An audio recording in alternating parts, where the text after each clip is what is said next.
In times of universal deceit, truth is the only rebellion left.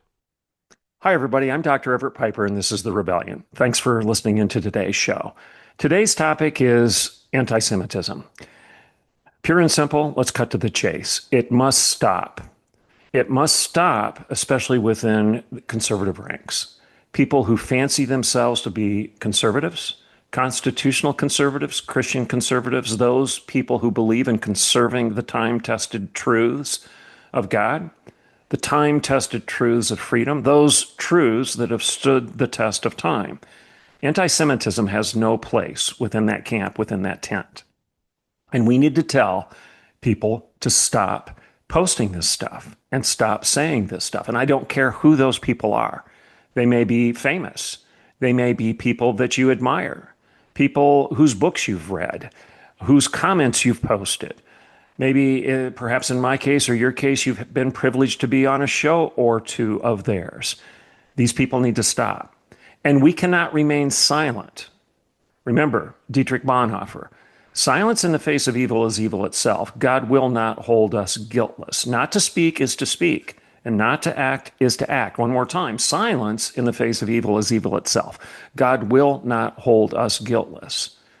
Now, interestingly enough, Bonhoeffer spoke that wisdom into a time frame that was defined as World War II, the Nazi Holocaust. And he was calling upon his church to stop sitting on their hands and stop saying nothing about the anti-Semitism that was running rife within the Third Reich at the time and was resulting in the death of millions and millions of people simply because they were Jews. Anti-Semitism is wrong. It's wrong in the church. It's wrong in the government. It's wrong for the Democrat Party, and it's wrong for the Republican Party. It's wrong for MAGA. It's wrong for everyone. Anti-Semitism is wrong, and we need to call it out, and we need to tell our own if they're committing that particular crime, that particular, I'll use the word sin. We need to tell our own to stop. And if they can't correct their ways, if they won't admit that they're wrong, if they don't admit that their ideas are unwelcome within our house, within our party, under the banner of our particular movement, then they need to leave. And we need to tell them so, and we need to do it publicly, especially if their comments have been posted to the public. It's time for conservatives to kick the anti-Semites out. Before we get into the show, let me remind you that the sponsor of the rebellion is equippingthepersecuted.org. That's equippingthepersecuted.org. Equipping the Persecuted is a ministry that serves the Christians who are being persecuted, those that are being hunted down in Nigeria with machetes and machine guns, those that are being killed just for their faith.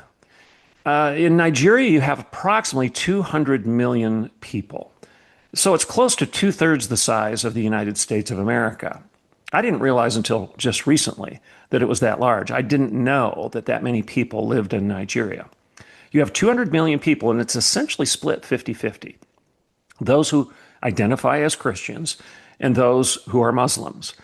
And the Fulani tribe on the Muslim side is going out and murdering Christians for no good reason other than they're just Christian. There's no other reason to do this. They go out with machetes and machine guns and they butcher these people. And Equipping the Persecuted is going in and doing a variety of different things to try to help. They're purchasing medical supplies. They try to provide housing, orphanages, hospitals. They provide money to widows who have lost their husbands as the result of being killed for being a pastor or whatnot. Equipping the Persecuted goes in and does this. That in and of itself should be enough for you to be convicted, to feel a need, a conviction to actually give to this cause. But in addition to providing those particular modes of assistance, they also go in and they provide training.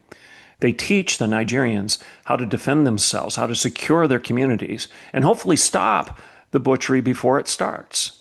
So go to Equipping the Persecuted, one word, equippingthepersecuted.org today, and make a tax-deductible gift to help this insanity stop. Back to today's show. Actually, it's a good segue, because if we don't stand in the way of this evil in Nigeria, if we didn't stand in the way of the evil during the Nazi regime of World War II, if we're starting to parrot some of the same types of statements that took place before these other atrocities throughout the course of human history, if we're allowing people around us to say things that sound quite similar, it's almost like a deja vu. I've heard stuff like that before.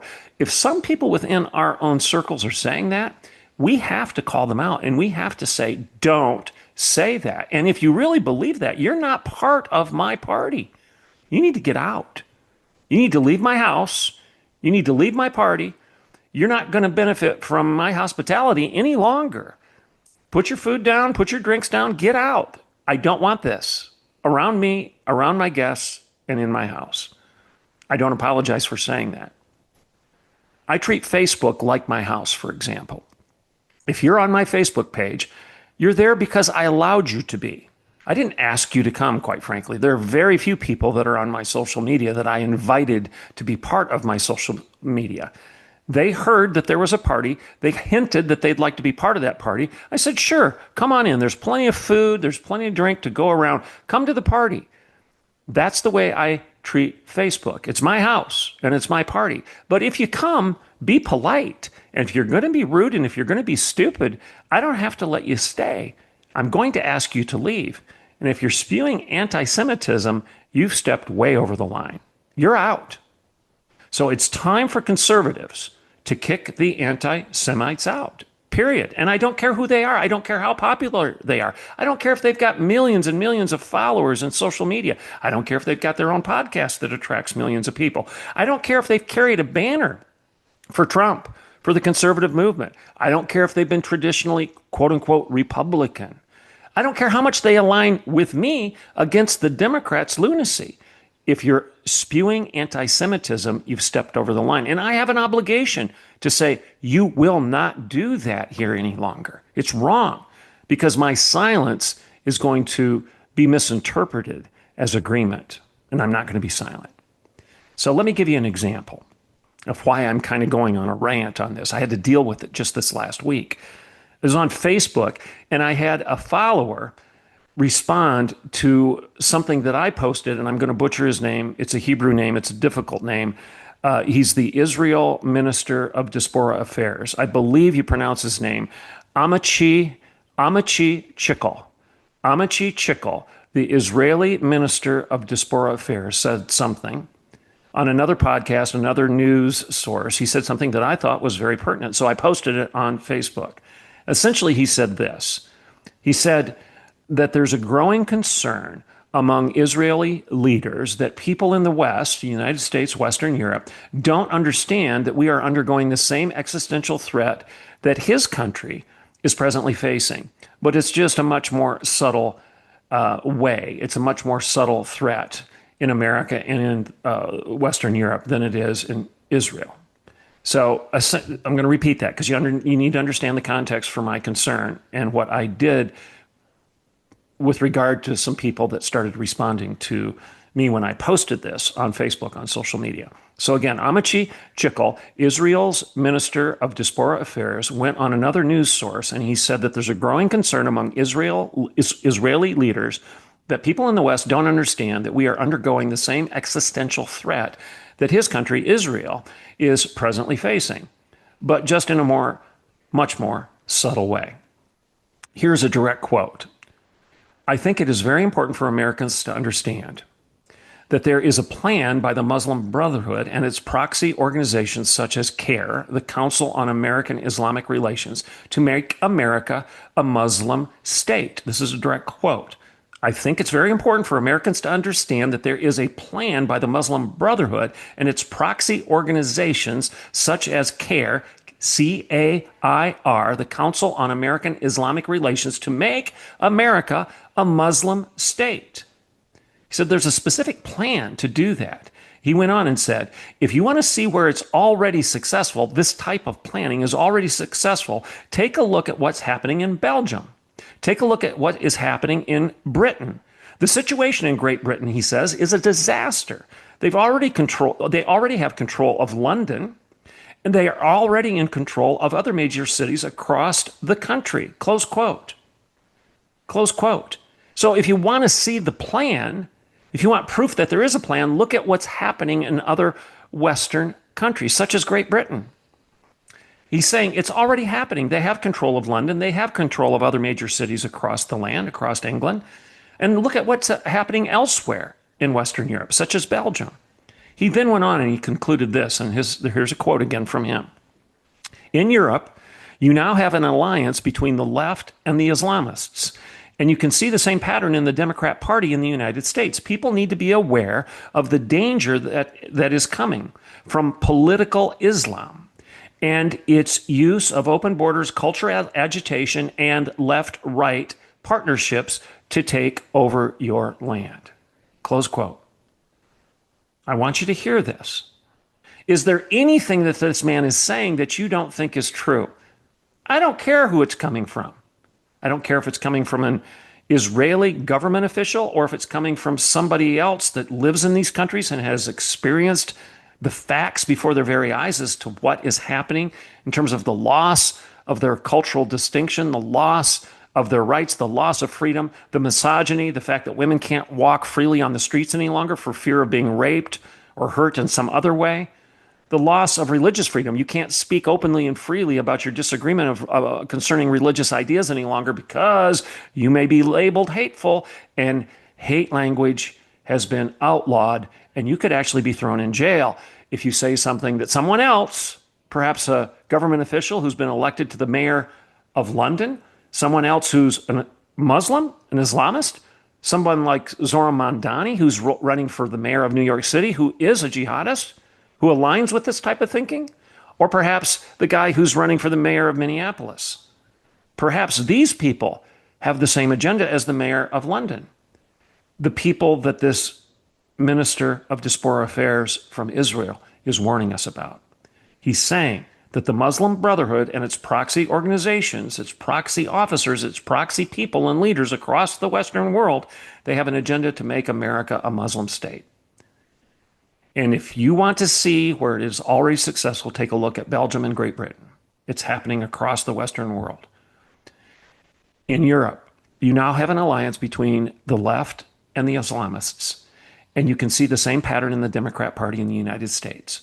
People need to be aware of the danger that is coming from political Islam and its use of open borders, cultural agitation, and left-right partnerships to take over your land. Look at this way that strategy has been used in Western Europe, and look at the way that strategy is also being used in our own cities and our own locales here in the United States of America. Now, here's my point. You would think that any half-intelligent American voter who fancies himself even remotely informed and who has taken more than 5 minutes to read the daily news, coming out of places like Dearborn, Michigan, or Columbia University, or anyone who has read more than 2 sentences about the current mayoral races that I already mentioned in Minneapolis and New York City, you would think that anybody who's half intelligent, moderately informed, who's read any news about what's going on in the political arena in New York City, Minneapolis, Dearborn, Michigan, the colleges across the nation, you would think anybody who's been reading or listening to the news would take Mr. Chickle's warning to heart, wouldn't you? But that's not so. When I posted this on my Facebook, one of my followers, a guy by the name of Mark, and for the sake of this podcast, I won't mention his last name. First of all, I don't want him to gain any more followers on Facebook. And I don't want to be accused of being Bush League. If you can go to my Facebook and find it if you want. But a guy by the name of Mark, who is in conservative circles, that's why he follows me. He reacted to my Facebook post, where all it was, I had no commentary. I just posted Mr. Chickles, the Minister of Diaspora Affairs for Israel. I just posted his comments. That's all I did. And Mark responded by saying the following, and this is a quote. If Israel's lips are moving, they're lying, close quote. If Israel's lips are lying, close quote. Well, when I responded back to Mark by telling him that his comment was blatantly anti Semitic, and I'll stand by that, it is. What's the point?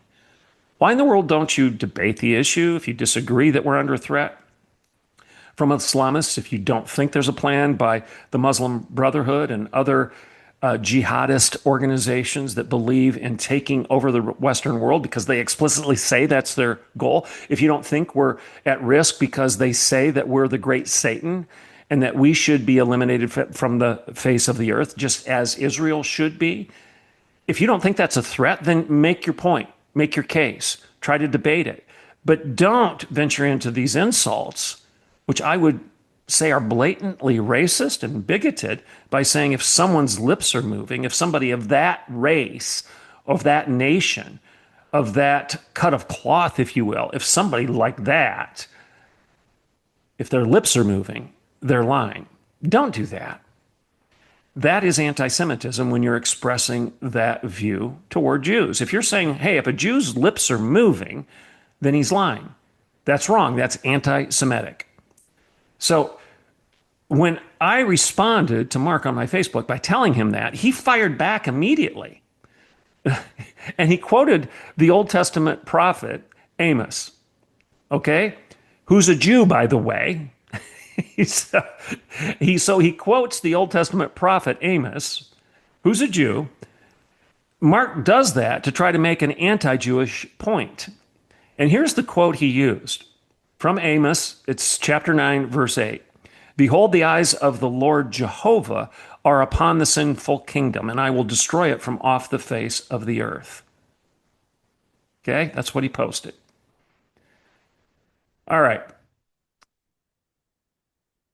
I have a problem with that. Again, it's a little ironic that you're using a Jewish prophet to condemn Jews and say that anytime a Jew's lips are moving, he's lying, but now you're going to quote an ancient Jewish source, and you're trying to make the point that that admonition is correct, but you just got done saying that any such admonition from such a person would be by definition of a lie because that guy's lips are moving.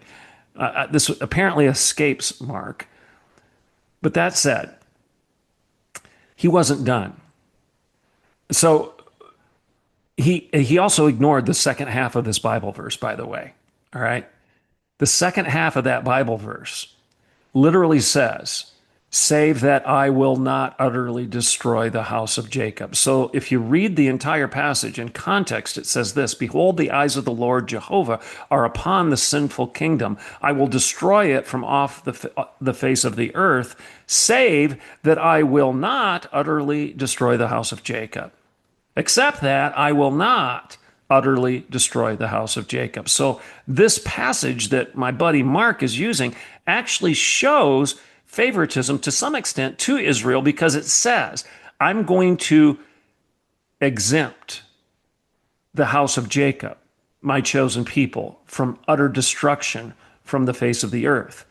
Now, this passage is making it very clear that Israel will be judged for its sin. That's why Amos the prophet has been charged by God to speak in the first place, to warn the people of Israel that they are committing the same sins as the people around them. They've adopted the ways of the pagans. They've ignored the Lord their God, and they've started worshiping other gods, primarily the God they see in the mirror rather than the God that they've been informed of through the Bible. Same thing we're doing today in Western culture, same thing that America is doing right now, and frankly, the same thing that many Jews are doing too in Israel. People will be judged for their sins. But the people of Israel are not going to be judged any more severely than America, or America any more severely than Israel, perhaps with this exception. God has said that he will exempt the house of Jacob from utter destruction. He hasn't said that to America or Great Britain. Mark completely ignores that when he responds to this post, saying that, well, if a Jew's lips are moving, he's lying. And then Mark posts this passage from Amos to try to make his point. I guess he's saying that God is going to judge Israel for their sins, and therefore we shouldn't show Israel any favoritism because his judgment is coming upon that sinful kingdom. Behold, the eyes of the Lord Jehovah are upon the sinful kingdom. I will destroy it from the face of the earth. But Mark doesn't know how to read the Bible. He ignores the second half of the passage, which says, save, except that I will not destroy the house of Jacob. So Mark, my Facebook pal, concluded by stunningly, and I would argue blasphemously, let me say that one more time, got tongue-tied there, blasphemously, saying this, and I'm not kidding, I'm not making this up. Mark then says, Jehovah is the original anti-Semite. I'm in good company, and I won't be judged by you or anyone else, close quote. So I want you to get what Mark is saying. First, if a Jew's lips are moving, he's lying. And then he says, Jehovah is the original anti-Semite. I'm in good company, and I won't be judged by you or anybody else. Jehovah, God, is the original Semite simply because he's saying, I've chosen you as my people, and if you don't obey me, if you walk away from me, you will suffer the consequences therein. For doing so, don't step away. Stop sinning. Return to me, and you will be forgiven. If you don't return to me, you're going to suffer the consequences of that sin. You're going to be destroyed in much the same way as the other sinful nations around you. Yes, I will exempt you at the end. I will not utterly destroy you from off of the face of the earth, house of Jacob, but you will suffer for your sins. That's what Amos is saying. There's nothing anti-Semitic in that. And Jehovah, God, is not the original anti-Semite for saying it. This is absurd. Like I said, I'm not kidding. This conservative voter named Mark literally just said that God, the God of Abraham, Isaac, and Jacob, the God of both the Old and the New Testament, and that by inference, Jesus himself, because Jesus is the God of the Old Testament and the New Testament. He's the second person of the triune God. He's the Alpha and the Omega, the beginning and the end, the King of Kings, the Lord of Lords, the Lion of Judah, the Lamb of God. Jesus is God. So if you're saying that God is the original anti-Semite, the God of Abraham, Isaac, and Jacob is the original Semite, ironic as that may be, you're also claiming that Jesus is the original anti-Semite by inference. And that's why I say it is blasphemous, pure and simple. So this kind of uneducated rhetoric is one of the most disturbing things that's taking place right now in the broader political debate. And it's frightening to its core. And the fact that it's being parroted by certain people who call themselves conservatives is shameful, and no thoughtful human being should tolerate it. I've listened to people that I thought I aligned with, big time people with millions of followers, get on this anti-Semitic nonsense. They're parroting stuff that was said 50, 60, almost 100 years ago or more about Jews, about the Rothschilds, about the Jews controlling and pulling the strings and being behind the dark state, about behind the swamp, and that everything that's happening that we don't like in our culture right now, well, it's the Jews' fault. And if a Jew's lips are moving, they're lying. And God himself was an anti-Semite because he said that he was going to destroy these people. This is nonsense. This is just nonsense. And it's uneducated. I can't believe that thoughtful people in mainstream conservative circles are saying this kind of stuff. It's frightening. Like I said, frightening to its core. And it's being parroted over and over by conservatives. And we shouldn't tolerate it. I don't care how much you align with me against the Democrats and the lunacy of their broader agenda. If you spew this nonsense like this on Facebook or any place else that I am, on my Facebook page, on my Twitter page, any of my social media, if you say this stuff around me or on my platform, I'm going to first confront you and then I'm going to remove you. The people of Israel have both the right and the obligation to defend themselves against the likes of Hamas, Hezbollah, Iran, and anyone else invading their borders, bombing their cities, killing men, women, and children, and pledging the utter destruction of their nation. One more time, I can't be any more clear. The people of Israel have every right and obligation. They have every right and obligation to defend themselves against the likes of Hamas and Hezbollah, and Iran and anyone else or any other country, any other nation, any other association, any other political group that is invading their borders, bombing their cities, killing men, women, and children, and pledging the utter destruction of their nation, they have the right and obligation to defend themselves against that. And who in their right mind would suggest otherwise? Any conservative, and I put that in air quotes, any conservative, especially if you claim to be a Christian, parroting a message that could essentially be a verboten, excuse me, that's German, perhaps a Freudian slip there. Verboten means, well, you know what it means. You're not supposed to say it.